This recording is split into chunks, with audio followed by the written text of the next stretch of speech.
कहते हैं बारी बारी सबकी बारी, आज हमारी तो कल तुम्हारी। रूस यूक्रेन के बीच चल रहा लड़ाई अब एक भयानक मोड़ पर पहुंच गया है। रूस की लाइफलाइन पर बड़ा जोरदार हमला किया गया, जिसके बाद गुस्साए रूस ने भूचाल ला दिया है। जानेंगे रूस यूक्रेन युद्ध में क्या चल रहा है। तो वहीं दूसरी तरफ श्रीलंका में तमिलों को लेकर बड़ा ऐलान, क्या भारत को मिली है सबसे बड़ी सफलता। जानेंगे जियोपॉलिटिक्स में क्या कुछ चल रहा है। आइए जानते हैं इन खबरों को विस्तार से। ये जो श्रीलंका देख रहे हैं ना, श्रीलंका में तमिलों की एक बहुत बड़ी संख्या है और तमिलों और श्रीलंका के बीच में समस्याएं भी है। इनके बीच बातचीत की बार बार कोशिश की जाती है, लेकिन वो कोशिश फेल हो जाती है। 1987 में भी भारत की तरफ से श्रीलंका की सरकार और तमिलों के बीच मध्यस्थता करवाने की कोशिश की गई थी, लेकिन फिर भी कोई फायदा नहीं मिला।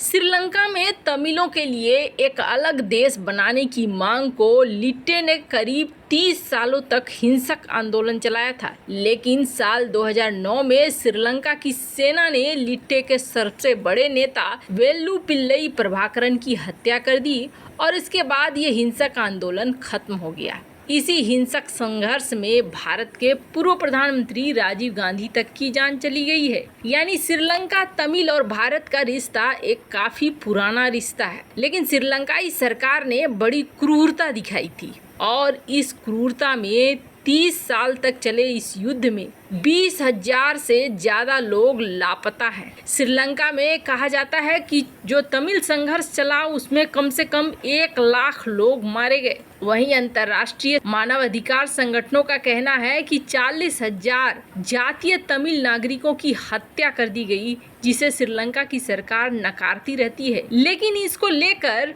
सबसे ज्यादा श्रीलंका के पूर्व राष्ट्रपति गोटाबाया राजपक्षे हमेशा केंद्र में रहे। उन्हें देखकर ऐसा लगता था कि वो इस देश की समस्या को हल ही नहीं करना चाहते हैं। पर अब श्रीलंका के राष्ट्रपति रानिल विक्रमसिंघे इस हफ्ते भारत की आधिकारिक यात्रा पर दिल्ली आ रहे हैं और अपनी यात्रा से पहले उन्होंने जो बात कही है वो बात बहुत महत्वपूर्ण है। श्रीलंका में रह रहे अल्पसंख्यक तमिल जो सालों से राजनीति में अपनी हिस्सेदारी की मांग कर रहे हैं, आज श्रीलंकन संसद में तमिल नेशनल अलायंस के साथ बातचीत की जा रही है। आपको बता दें, टीएनए उन पार्टियों का गठबंधन है जो उत्तर और पूर्वी क्षेत्रों के तमिलों का प्रतिनिधित्व करती है। कहा जा रहा है कि पहली बार टीएनए और विक्रमसिंघे के बीच दोपहर में संसद में बातचीत हो रही है।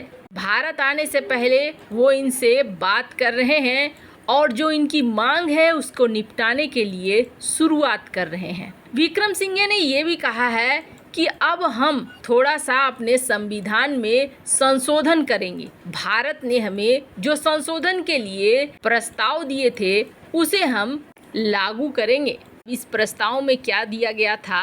कहा जाता है कि इस प्रस्ताव में एक तो तमिल समुदाय को राजनीति में हिस्सेदारी, दूसरा तमिलों की जो निजी जमीन है उस पर जो सेना ने कब्जा कर लिया उसे छोड़ना और राजनीतिक कैदी जो बनाए गए हैं उनको भी छोड़ने जैसी बातें कही गई है। कुछ जमीनें तो छोड़ दी गई हैं और कुछ कैदी भी रिहा कर दिए गए हैं, लेकिन तमिल पक्ष अभी भी असंतुष्ट है और उन्हें लग रहा है कि भारत को जो बात हुई थी उस संशोधन को लागू करवाने के लिए श्रीलंका पर दबाव डालना चाहिए। खैर, मांगे बहुत सारी है क्योंकि 2018 के बाद चुनाव को भी स्थगित कर दिया गया था और बहुत सारी शक्तियां जो खास तौर पर तमिल क्षेत्र की हैं वो केंद्र सरकार ने अपने पास रख ली थी। तो बहुत सारी चीजें हैं, पर हाँ, एक बहुत अच्छा कदम है कि श्रीलंका अब तमिलों की समस्या का समाधान करना चाह रहा है, इस दिशा में बातचीत करना चाह रहा है और ये भारत के लिए सबसे अच्छी बात है।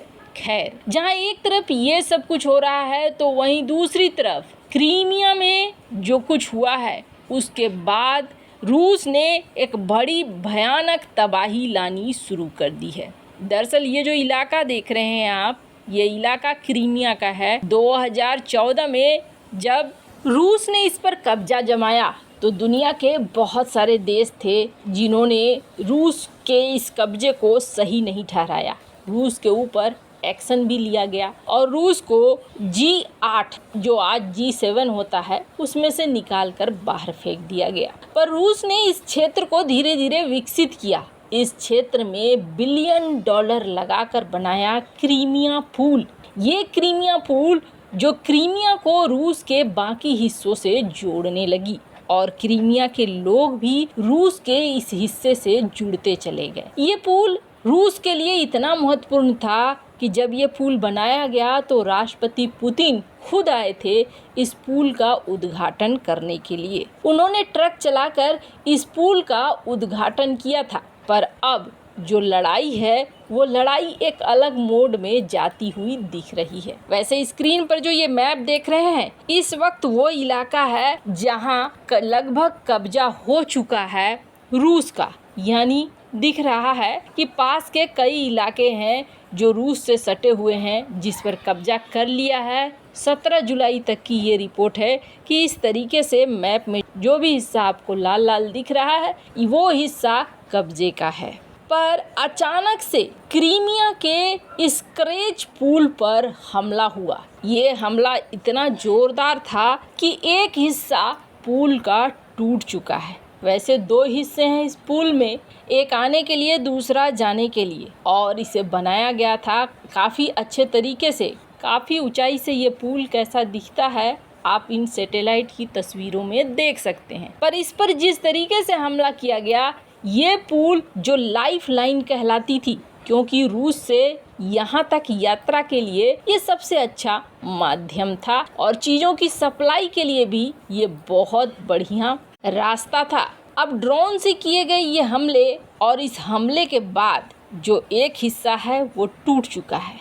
इस हिस्से के टूटने के बाद बहुत बुरी तरीके से राष्ट्रपति पुतिन बौखला गए और उन्होंने जो बौखला कर कदम उठाया है उसका असर सिर्फ यूक्रेन नहीं बल्कि बाकी दुनिया भी झेलेगी, क्योंकि एक तो इसे मरम्मत करने में ठीक ठाक समय लगेगा। पिछली बार जब क्रीमिया के पुल पर हमला हुआ था तो इसे ठीक करने में महीनों लग गए थे।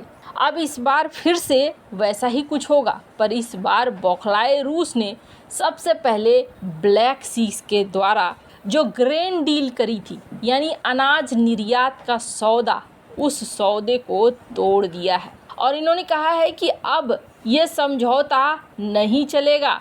इस समझौते को समाप्त कर दिया जा रहा है। 17 जुलाई का दिन है जब इसे ख़त्म कर दिया गया। अब इसका मतलब क्या है? इसका साधारण मतलब समझ लीजिए कि अब दुनिया भर में भूखमरी छाएगी और महंगाई और भी ज़्यादा बढ़ेगी, क्योंकि यहाँ से अब अनाज निर्यात नहीं होंगे। जुलाई 2022 में साइन हुई थी डील जिसमें कहा गया था कि जी नहीं, बंदरगाहों को छोड़ देगा रूस और यहाँ से माल सप्लाई होने देगा। ब्लैक सी में किसी भी अनाज वाले जहाज पर न तो निशाना लगाया जाएगा और न ही रोका जाएगा। पर ये सौदा अब रद्द हो गया है और दुनिया के लिए संकट खड़ी हो गई है। वैसे इन सब मामले में आपकी क्या राय है? कमेंट कर जरूर बताएं। जल्द मिलते हैं अगले वीडियो में नई खबर के साथ।